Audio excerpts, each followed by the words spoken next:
ಪದೇ ಪದೇ ಹೇಳಿದ್ದೇನೆ, ಬೆಂಗಳೂರು ಒಂಥರ ನಮ್ಮ ರಾಜ್ಯಕ್ಕೆ, ನಮ್ಮ ದೇಶಕ್ಕೆ ಚಿನ್ನದ ಮೊಟ್ಟೆ ಇಡೋ ಕೋಳಿ ಬೆಂಗಳೂರು ಅಂತ. ಇದನ್ನು ಕಾಪಾಡಬೇಕಾಗಿರೋದು, ಇದನ್ನು ಇನ್ನಷ್ಟು ಸುಧಾರಣೆ ಮಾಡಬೇಕಾಗಿರೋದು ನಮ್ಮೆಲ್ಲರ ಕರ್ತವ್ಯ. ಇಲ್ಲ ಅಂತೇಳಿದರೆ ಇದರ ಪರಿಣಾಮ ಬರೀ ಬೆಂಗಳೂರಿಗರ ಮೇಲೆ ಆಗೋದಿಲ್ಲ, ಇದರ ಪರಿಣಾಮ ರಾಜ್ಯದ ಮೇಲೇನೂ ಆಗುತ್ತೆ, ದೇಶದ ಮೇಲೇನೂ ಆಗುತ್ತೆ, ದೇಶದ ಸಂಪತ್ತು ಮೇಲೇನೂ ಆಗುತ್ತೆ, ಆದಾಯದ ಮೇಲೆ ಆಗುತ್ತೆ. ಸೆಂಟ್ರಲ್ ಗೌರ್ಮೆಂಟ್ಗೆ ಬೆಂಗಳೂರಿಂದ ಸೆಕೆಂಡ್ ಹೈಯೆಸ್ಟ್ ಟ್ಯಾಕ್ಸಸ್ ಹೋಗುತ್ತೆ ಬೆಂಗಳೂರಿಂದ.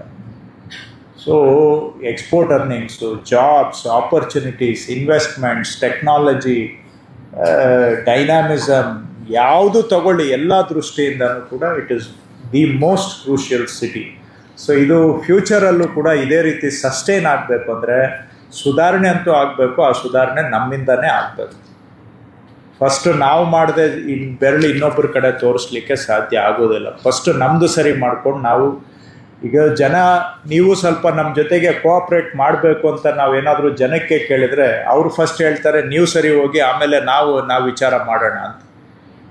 ನಮ್ಮ ವ್ಯವಸ್ಥೆ ಏನಿದೆ ಅಂತ ನಾನು ಬಿಡಿಸಿ ಇಲ್ಲಿ ಹೇಳಲಿಕ್ಕೆ ಹೋಗೋದಿಲ್ಲ, ನಿಮಗೆಲ್ಲರಿಗೂ ಗೊತ್ತಿದೆ. ಸೊ ಹಾಗಾಗಿ ಸುಧಾರಣೆ ಅಂತೂ ಆಗಬೇಕು.